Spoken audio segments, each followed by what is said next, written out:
Hi, everyone, and welcome to our podcast on organizational behavior, also known as OB for short.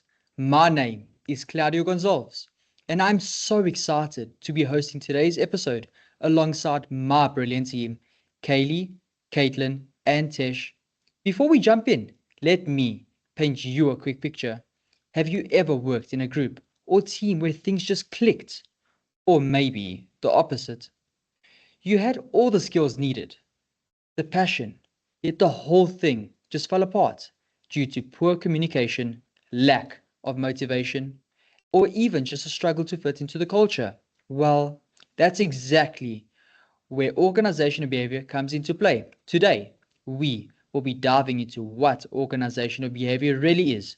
It's not just a theory, but it actually plays out in the real world. We will unpack how people behave at work, what motivates them, and how our perception can sometimes lead us to astray. We will also be talking about the importance of the job and organizational fit, because let's be real, even the best employee could struggle in the wrong environment. Now, I know this might sound like a lot, but don't worry at all. We have broken everything down in a way that's easy to understand, relatable, and maybe even just a little fun. We're going to bring in different perspectives and explore how all these OB concepts link to human resource management, as HR is not just policies and paperwork, but is also about the people and helping them thrive in the workplace.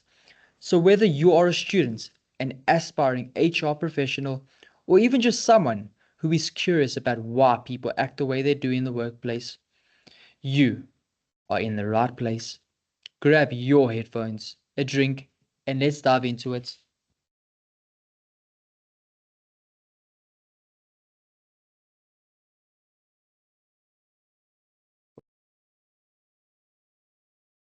So, what exactly are we unpacking today? Well, we'll be looking at what organizational behavior is, why it matters so much in human resource management, and how it shapes the way people work, both individually and in teams.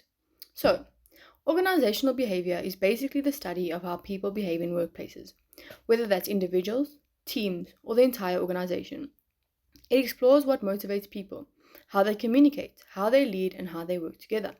It also looks at things like conflict, power, job satisfaction, and decision making. You may be asking yourself, why does this even matter?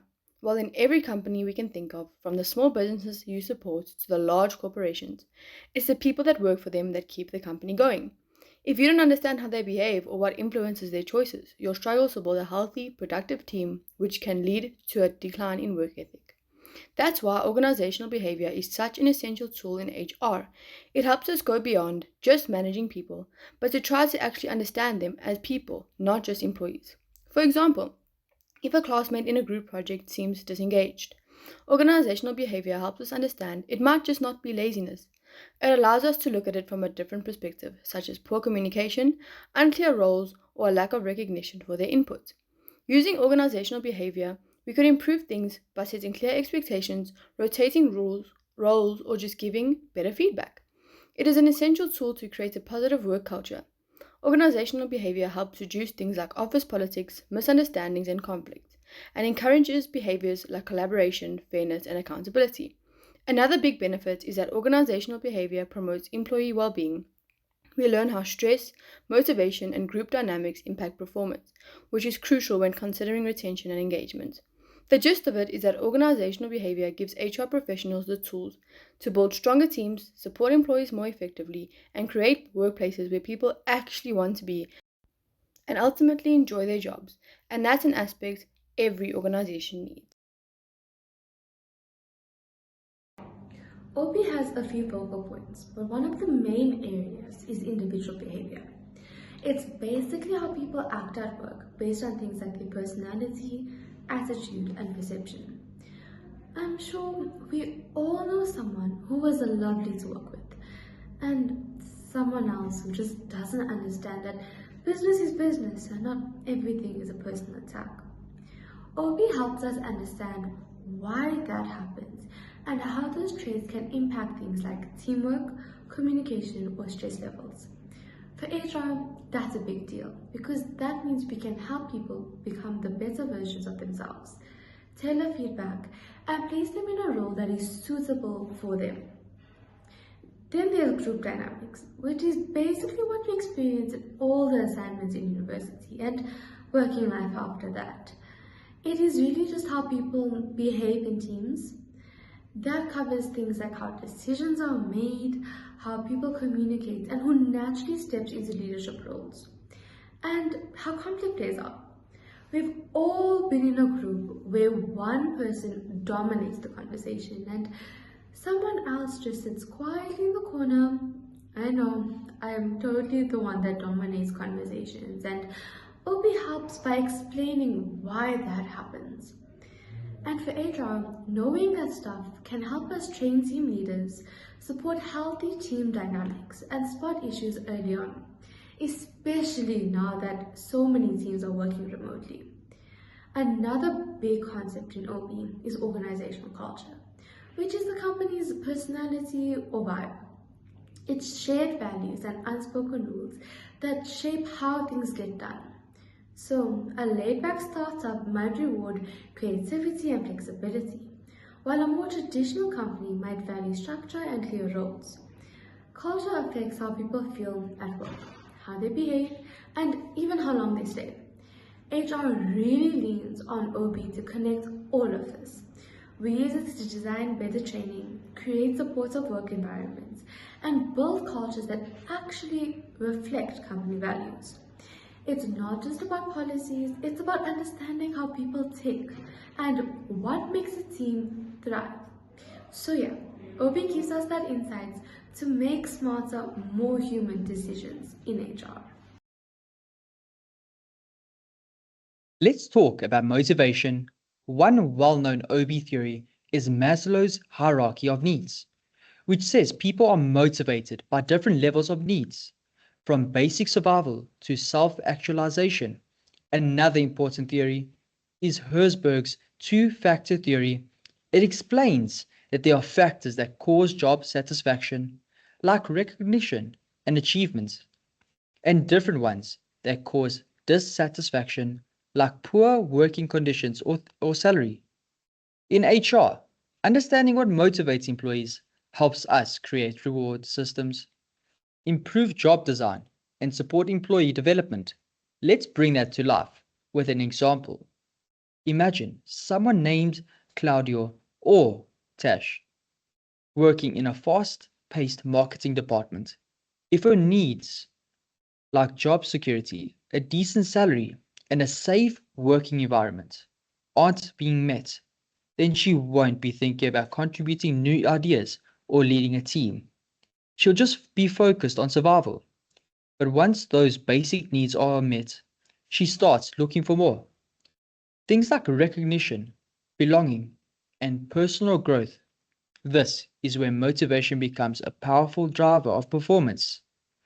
That's what Maslow meant when he talked about moving up the hierarchy from psychological needs to self-actualization. Now, if we apply Herzberg's theory, we see that salary and working conditions are what he calls hygiene factors. These stop people from dissatisfied, but they don't actually motivate them to go the extra mile. Real motivation, the kind that improves performance, comes from motivators like having responsibility, opportunities to grow, being recognized, or doing meaningful work. So in HR, it's not just about paying people more or offering perks. It's about understanding what truly drives them. Are they feeling valued? Do they see a future in the company? Are they being challenged in a positive way? When we as HR professionals focus on designing roles that encourage autonomy, growth, and purpose, we're more likely to see employees who are engaged in productivity and committed to the organization. And let's be honest, when people are motivated, everything improves. There will be less absenteeism, better teamwork, more innovation, and strong job satisfaction. But when motivation is missing, it can lead to high turnover, low morale, and poor performance. So understanding motivation isn't just useful, it's essential to creating a thriving workplace. Thanks for the valuable insight, guys. I'd like to talk about and shift focus something else important in the workplace, which is person job fit and person organization fit. Now, what is person job fit? It's in the name, basically how well a person fits into their job based off things like their personality, experience, their abilities, stuff like that, and how these factors match the requirements of a specific job role. It's kind of like a shoe. The better someone's shoe fits, the better they'll walk in them. When an individual has a job that suits and matches their strengths, abilities, and their personality, they're naturally more productive and produce higher quality work. They're satisfied in their job and likely to remain a long term employee. It benefits not just the company they're working for, but their mental health too. For example, imagine having an introverted employee and putting them in a receptionist position. The two don't match and the job just won't be done properly. Now, let's discuss person organization fit. This is about how well an individual's values, cultures, and morals align with the organization's. A person could have everything the job requires them to have, but if their values and morals don't match the organization, the fit just may not be right. Someone can naturally feel disconnected from their job, which may increase the risk of conflict in the workplace and even decrease productivity and the quality of work. Research actually backs these concepts, especially person organization fit. A good person organization fit encourages high quality work, good employee relationships, less conflict, and overall satisfaction and long term employment. The two types of fits actually work well together, and having one doesn't guarantee the other will be good. Companies, as of recently, are placing more emphasis on the two types of fit in the recruitment process. They're not just checking whether you have the requirements for the job, but whether you actually belong in the company. So stay curious and keep learning. Bye for now.